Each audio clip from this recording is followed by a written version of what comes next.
हो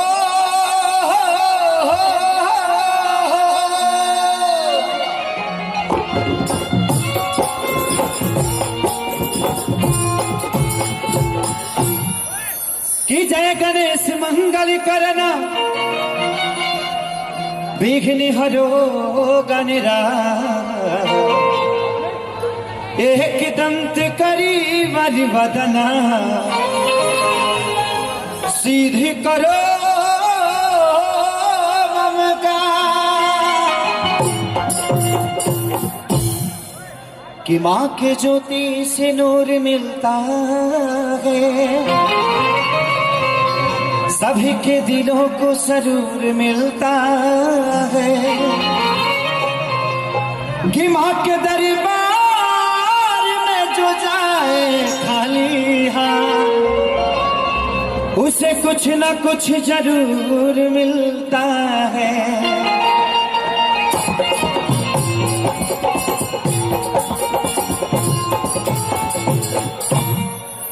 love you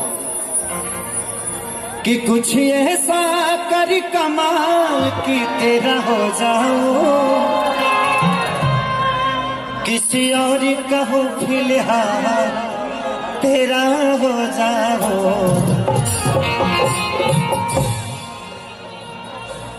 आई एगो भक्त माई के कुछ कहिए ओकरा बात तू लो जानते बड़ा जे का गावे के बा कि माटी के मूर्ति मुस्काई के 1 2 1 2 3 4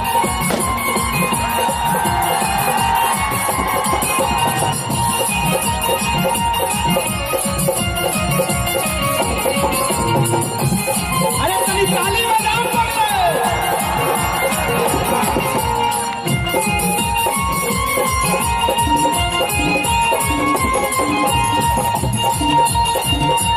माटी के मूर्ति से तकेली मुस्काई के माटी के मूर्ति से तकेली मुस्काई के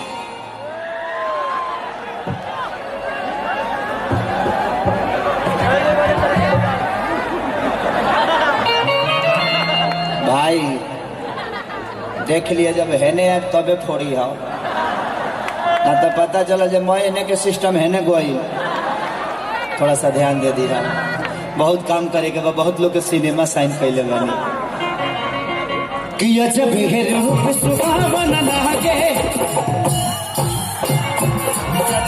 रूप सुहावन लागे दुर्गा माई के माटी के मूर्ति से तकेली मुस्काई के माटी के मूर्ति से तकेली मुस्काई के प्रभु सबली सच्चे दरबार की। मैं जानता हूं खुशियां हर आप सबके जीवन में हर साल होता है लेकिन क्या करें खेसारी को जो बुलाता है वो जायसवाल होता है। लव यू जायसवाल जी कि अजब रूप सुहावन लागे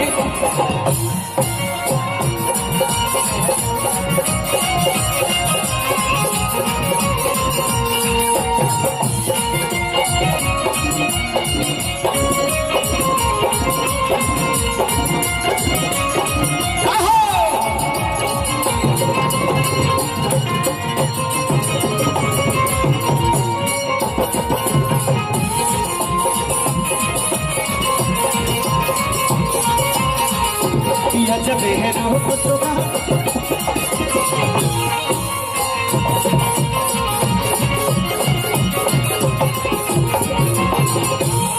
वाह वाह कि यहाँ की खाती यहाँ गबारी अरे पानी खाती पानी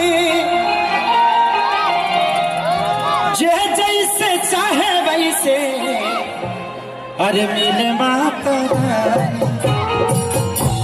कि यहाँ की खाती यहाँ गबारी पानी खाती पानी जैसे चाहे वैसे मिले माता रानी।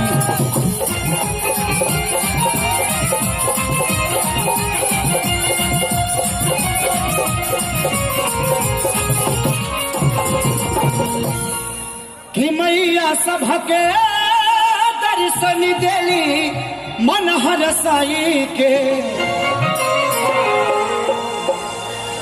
बड़ा फ्रस्ट्रेशन बा किशोर भाई, 21 दिन में नोच ले बड़ा सा हमरा के। क्या बताएं भैया, अब तो गवाही है। मैं ऐसा था नहीं, पहले बॉडी ऐसे था, अतना ना रोटी चोरा चोरा के खैले बनी सभी के बोस में, जे देहिए सुख गइल बा। कि मैया सभके दर्शन देली मन हरसाई के, कि अजबे रूप सुहावन लागे।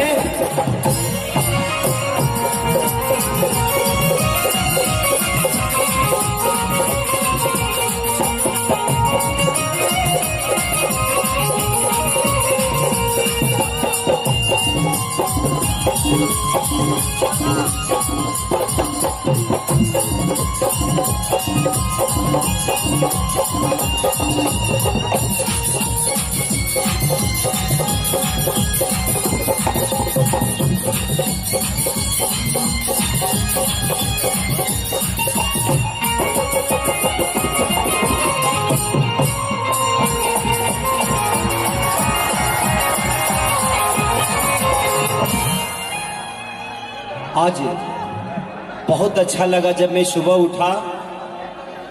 सुबह उठने के बाद एक मैसेज पढ़ने को मिला कि प्रियंका रेड्डी के साथ जो गलत काम करने वाले लोग थे उनको इनकाउंटर में मार दिया गया।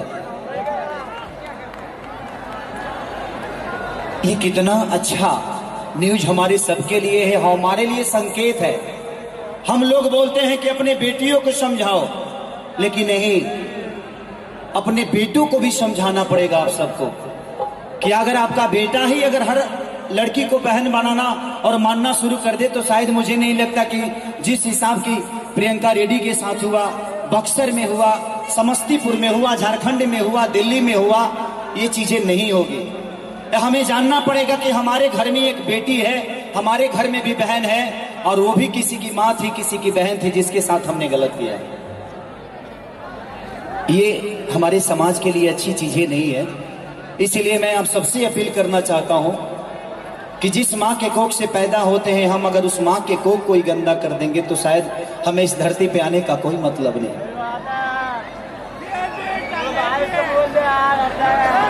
हमारी माँ घर की तुलसियां होती हैं, हमारी बहनें घर की तुलसी होती हैं, उस तुलसी वो पूजनीय होती है।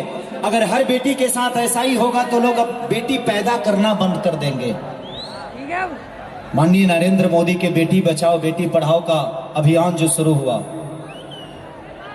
उस सबके साथ सबके विकास, आपका साथ नहीं होगा कि हम दुनिया, एक चीज से बताता हूं कि दुनिया परिवर्तन चाहती है लेकिन खुद में नहीं, दूसरों में। हमें खुद को बदलना पड़ेगा। हमें भगत सिंह चाहिए पर अपने घर में नहीं, किसी दूसरे के घर में। अपने बेटे को भगत सिंह बनाइए ना, तो हमें खुद को बदलना पड़ेगा। जब हम नहीं बदलेंगे तो ये दुनिया कैसे बदलेगी, क्योंकि दुनिया में हम ही रहते हैं। तो मैं सबको यही कहूंगा कि जिस बेटी बहन के लिए आप गलत निगाह डालते हो, एक बार जरूर सोचना कि आपके घर में भी एक बेटी है, एक बहन है जो मार्केट जाती है, पढ़ने जाती है। तो मैं चाहता हूं एक बात कि अगर आप लोग चाहते हैं तो 1 मिनट का मन व्रत हम लोग प्रियंका रेड्डी के लिए रख सकते हैं क्या? मैं सब जितने भी महापुरुष है सब लोग खड़ा होने के बोलूंगा। 1 मिनट, बस 10 सेकेंड सब लोग एक उस बहन के लिए मन व्रत रख लें, उसके बाद मैं गाना शुरू करूंगा।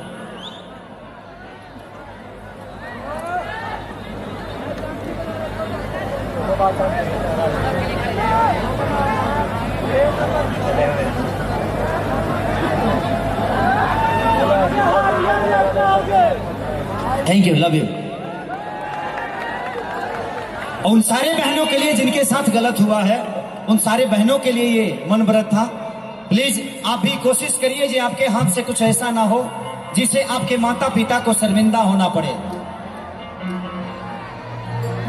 कि जब से बैठली मैया अरे आके पंडाल में, अजबे के अरे बाटे प्यारे लाल में कि जब से बैठल मैया आके पंडाल में अजबे के उल्टा देखा बाटे प्यारे लाल में।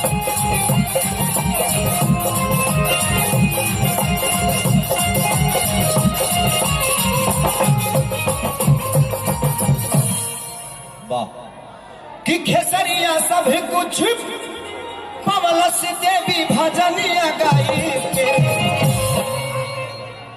कि खेसरिया सब कुछ पवलस देवी भजनिया गाई कि अजबे रूप सुना बन लागे